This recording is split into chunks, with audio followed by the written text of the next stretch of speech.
मानसिक विकास किशोरावस्था में।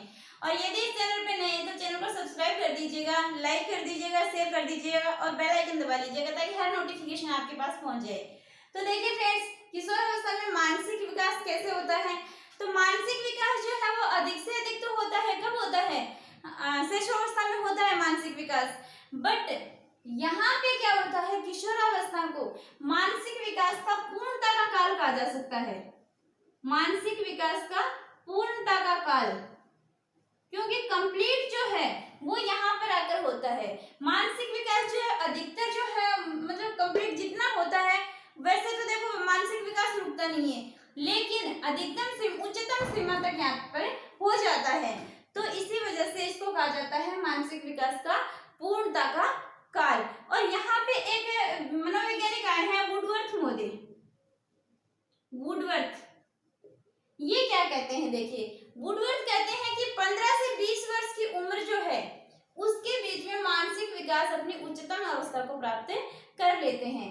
15 से 20 वर्ष की उम्र, 15 से 20 वर्ष की आयु, 15 से 20 वर्ष की आयु, इसके बीच क्या होता है, आयु के बीच व्यक्ति का जो मानसिक विकास है, मानसिक विकास अपनी उच्चतम सीमा को प्राप्त कर लेता है, अपनी उच्चतम सीमा को प्राप्त कर लेता है। ये डेफिनेशन दी है वुडवर्थ मोदी ने।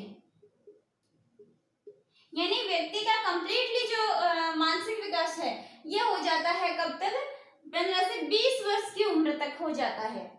तो यहाँ पे आकर इसीलिए इसको क्या कहा गया है, पूर्णता का काल कहा जाता है। क्या कहा जाता है, पूर्णता का काल कहा जाता है।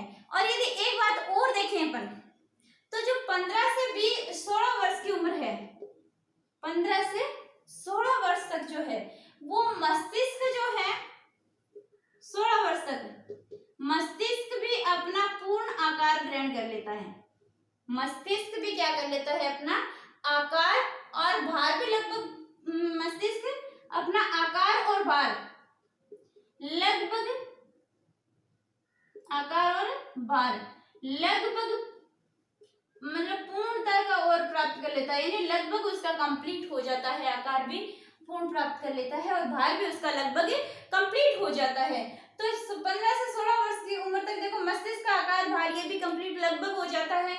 और इसमें 15 से 20 वर्ष की उम्र मानसिक विकास ये भी उच्चतम सीमा को प्राप्त कर लेता है। तो इसी वजह से इसको क्या कहा गया है, मानसिक विकास को किशोरावस्था में मानसिक विकास से इसको कहा जाता है पूर्णता का काल। क्या कहा जाता है, पूर्णता का काल। अब देखिए फ्रेंड्स, इस टाइम पे क्या होता है कि तार्किक चिंतन जो है वो अत्यधिक प्रभावी हो जाता है। इस टाइम पे आकर किशोरावस्था में तर्क अधिक हो जाते हैं।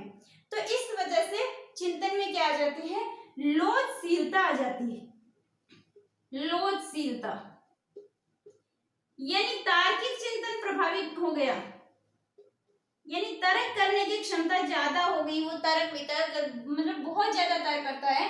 तो इस वजह से चिंतन क्या हो जाता है, लोचशीलता हो जाता है, लोचशीलता आ जाती है चिंतन में। और अमूर्त चिंतन का विकास भी हो जाता है। इस टाइम पे आकर के अमूर्त चिंतन का विकास भी हो जाता है। तो इस वजह से जो समस्या समाधान की योग्यता होती है वो उच्च स्तरीय हो जाती है। अमूर्त चिंतन का विकास भी कब होता है, किशोरावस्था में आकर के होता है अमूर्त चिंतन का विकास। और अमूर्त चिंतन का विकास होने से क्या होता है, समस्या समाधान की क्षमता उच्च स्तर की हो जाती है। समस्या समाधान की क्षमता उच्च स्तर पर की हो जाती है, यानी वो उस समस्या का समाधान इजीली कर सकता है। किसी भी हाई जो लेवल की समस्या है उसका भी समाधान वो कर सकता है। इस कारण से वो क्या है कि उसमें क्या है, स्थूल की बजाय जो सूक्ष्म संप्रत्यय है उसका निर्माण होने लगता है। स्थूल की बजाय सूक्ष्म संप्रत्ययों का निर्माण भी उसमें होने लगता है।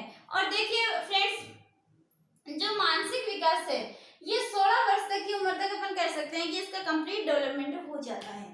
मानसिक विकास का। और इस अवस्था में अगर क्या होता है कि परिकल्पनात्मक जो चिंतन होता है, यानी परिकल्पना करने की क्षमता, परिकल्पनात्मक चिंतन, परिकल्पनात्मक चिंतन यानी परिकल्पना करने की क्षमता क्या हो जाती है, विकास हो जाता है। और इस कारण से वो सभी प्रकार के जो संप्रति हैं उनका निर्माण करने की योग्यता भी उसमें प्राप्त हो जाती है। तो यहाँ पर आकर के तार्किक चिंतन शुरू हुआ है, यहाँ पे आकर के मूर्त चिंतन का विकास होता है, यहाँ पे परिकल्पनात्मक चिंतन का विकास होता है। तो तार्किक चिंतन पैदा होने से तो लोचशीलता आ गई, अमूर्त चिंतन का विकास होने से समस्या समाधान की क्षमता का विकास हुआ है, और परिकल्पनात्मक चिंतन जो है इसका विकास होने के कारण जो सभी संप्रत्य हैं उनका निर्माण करने की योग्यता जो है, सभी प्रकार के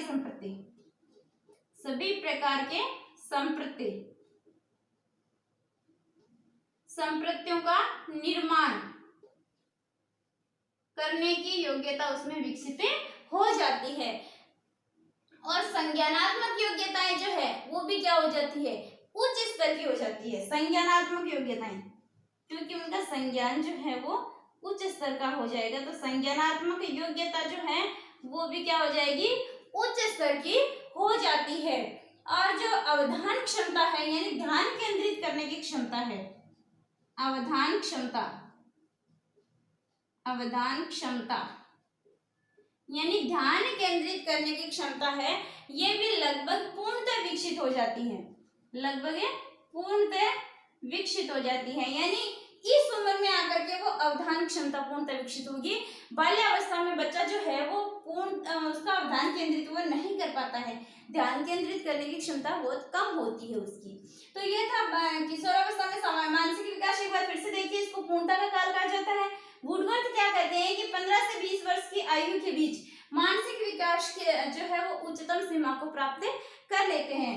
फिर क्या है कि 15 से 16 वर्ष तक जो मस्तिष्क है वो अपना आकार और भार जो है वो लगभग पूर्ण प्राप्त कर लेता है, और तार्किक चिंतन का विकास हो जाता है। तार्किक चिंतन का विकास होने के कारण इसमें क्या होता है कि चिंतन में लोचशीलता आ जाती है, और अमूर्त चिंतन का विकास भी इस अवस्था में आकर हो जाता है, और इस कारण से समस्या समाधान की क्षमता जो है वो उच्च स्तर की हो जाएगी। और परिकल्पनात्मक चिंतन जो है उसका विकास होने के कारण वो सभी प्रकार की संप्रति जो है उनका निर्माण करने की योग्यता भी उनमें विकसित हो जाती है, पैदा हो जाती है। और संज्ञानात्मक विकास की संज्ञानात्मक योग्यताएं जो है वो भी उच्च स्तर की हो जाती है, और अवधान क्षमता जो है वो भी पूर्णतः लगभग विकसित हो जाती है। तो ये था फ्रेंड्स अपना किशोरावस्था में मानसिक विकास। आई होप आपको वीडियो पसंद आएगा, और यदि वीडियो पसंद आया तो लाइक कीजिएगा, चैनल को सब्सक्राइब कीजिएगा और बेल आइकन दबाना ना भूलिएगा। थैंक यू फ्रेंड्स, मिलते हैं नेक्स्ट वीडियो में।